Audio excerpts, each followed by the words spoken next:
This episode of The Loud Lounge is brought to you by the Bermuda Road Safety Council.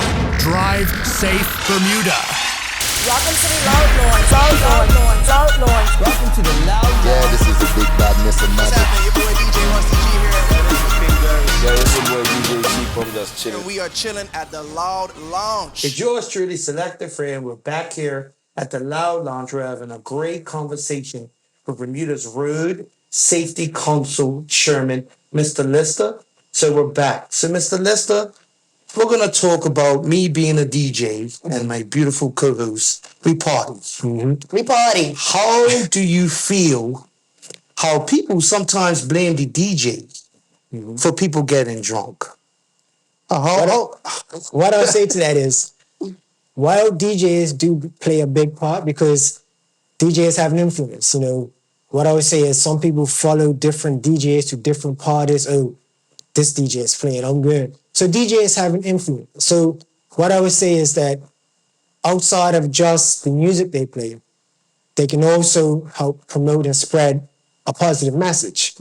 But to your question is, if a person does leave an establishment intoxicated and they, one, get in an accident, or two, they got stopped at a roadside sobriety checkpoint, and it can be identified that they are, one, intoxicated, two, they left a particular, or could be multiple, because people bar hop, you left multiple establishments.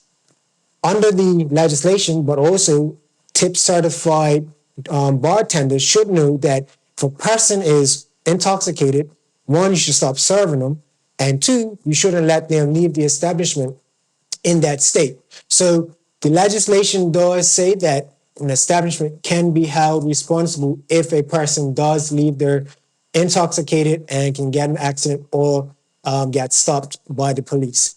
So ultimately, bartenders and establishments are responsible, and they should cover themselves, first of all, because if you're having an event or party at your establishment and you have a number of people leave there intoxicated and they take that chance of riding or driving in a vehicle, and again, if something happens, ultimately it always comes back to that establishment, which can be held, you know, whether it's fines or penalties. So they should cover themselves and ensure that they are not serving people that are intoxicated and doing the most they can to reduce people leaving there intoxicated and getting in a vehicle. Now, I've been calling you chairman. I'm going to call you Lister.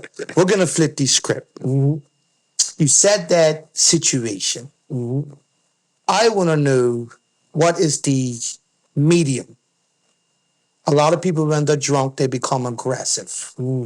How does a bartender cope with that? How does the establishment cope with that? If you have two securities and you got 7 people drunk, is there something the Road Safety Council can do in reference to teaching the security aspect of how to deal with a drunk person? Because we know when a drunk person, some people are drunk and calm and collective, and some people are drunk and turn into Incredible Hulk. So I want to say the first thing, not to cut you off, Chairman Lister, but what we all do as Bermudians, when, you know, we get feeling nice, no water, give her another shot. Water, Bermuda, drink some water. What is up if everybody not wanting water? Like, you're not allowed to get water. You do have some bartenders not being a snitch, like snitching.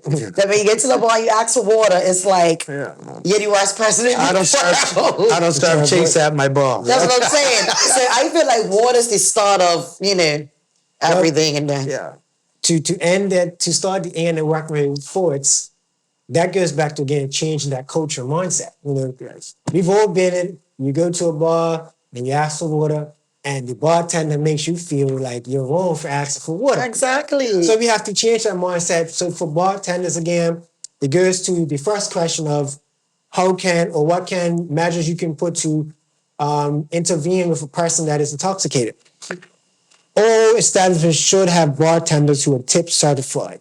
A tip certified bartender, part of that process is knowing how to deal with intoxicated people, how to reduce the chance of it getting to escalate into a violent or, you know, to a shouting match. So the tip certified bartenders would know how to deal with it.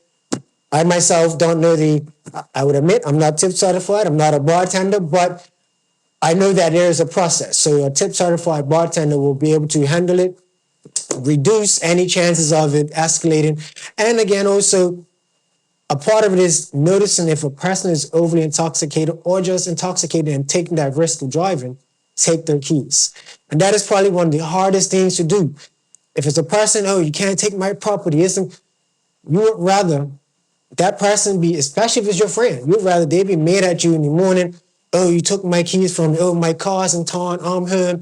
You'd rather that than you let them leave, they get an accident and you're getting a call from the emergency service. So I would say it's worth stepping in, even if you have to be the bad friend, than that friend riding off and losing their life. Yep, definitely. It's quite interesting that you said that because I can say a moment where we and my partner Mark P.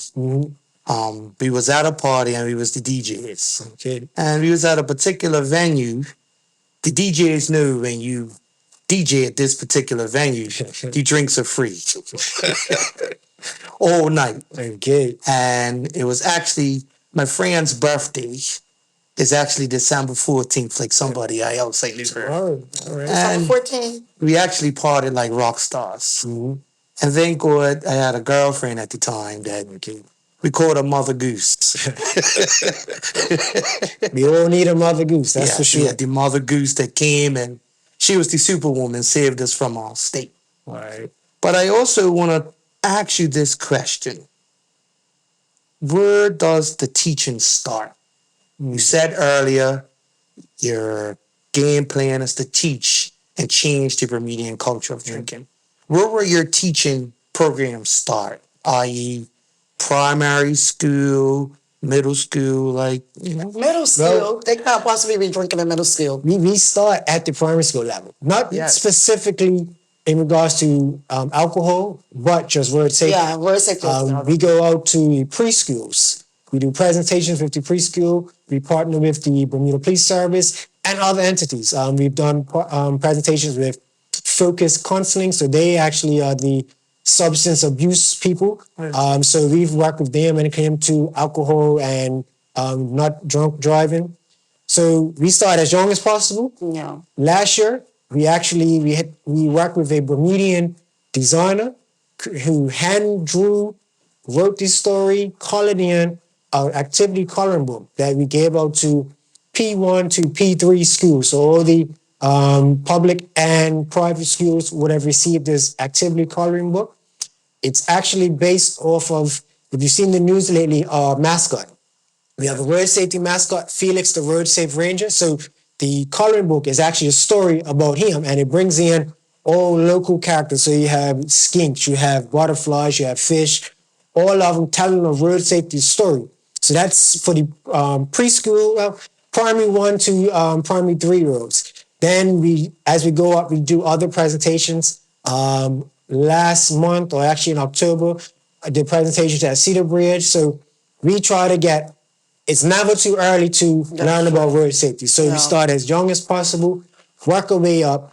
And as I mentioned earlier, the generation that's coming up, we want them to be that change that we're working on now. So we start as early as possible, especially when, we're talking about road safety, 16, everyone wants to get a bike.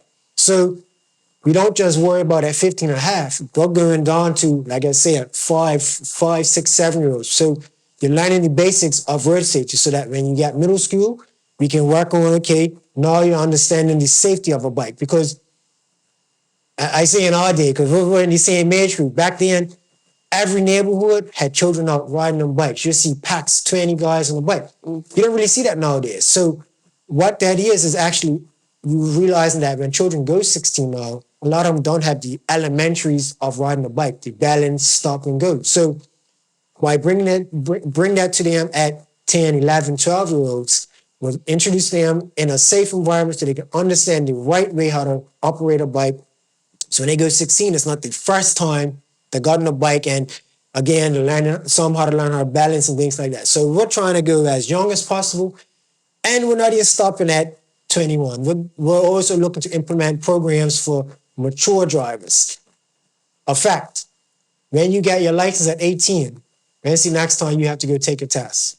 Oh, and Not your until you- license expires, so almost 10 years, right? Not even that. Not until you're 65. Because when it expires, you just have to go in and renew it. You don't actually have to take the test. To take the test again is at 65. And then from there, it's 5 years until you're 70. And then it's every year after 70. So between 18 and 65, you don't have to, if it's any new riding or driving standards information, you don't know about all that. So we're trying to introduce a mature driver's course so that every 10 years, it'll be mandatory. You come in, it's not to get a new license, it's just to update and refresh yourself when driving. And then also goes to, because we have a lot of, you have foreign guest workers, you have people that come here from other jurisdictions and they don't necessarily know the rules of Bermuda's roads. So it's for any adult person that wants to update, renew, or just to come and a new person to Bermuda come into update themselves when they're riding and driving standards in Bermuda. So we're looking from, if I say 4, right on up to 94-year-olds. As long as you can drive or you're looking to get on the roads, we're going to try and educate all age groups. A lot of information there. Bow. Let's get to the fun side of it. But we'll be right back. We have to pay some bills. We are chilling at the Loud Lounge. This episode of The Loud Lounge is brought to you by the Bermuda Road Safety Council. Drive safe, Bermuda.